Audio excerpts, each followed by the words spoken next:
Alam nyo, kung meron kang ginagawang mabuti, dahil naniniwala kang ito ang tawag sa iyo ng Panginoon, gawin mo lang. May masasabi sa iyo ang mga tao.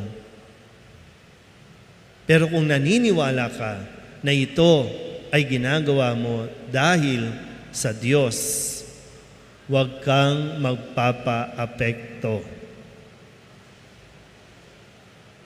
Kasi yung iba dyan, maaring naiinggit lang sa ginagawa mo.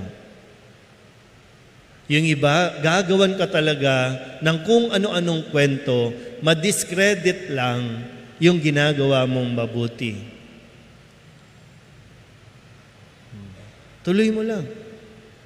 Si Jesus nakaranas ng ganitong klaseng pangbubuli, kung ano man na paninira.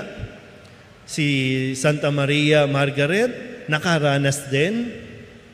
Tayo rin, makakaranas din tayo. Yun lang ang tanong, tayo ba yung nakakaranas ng paninira?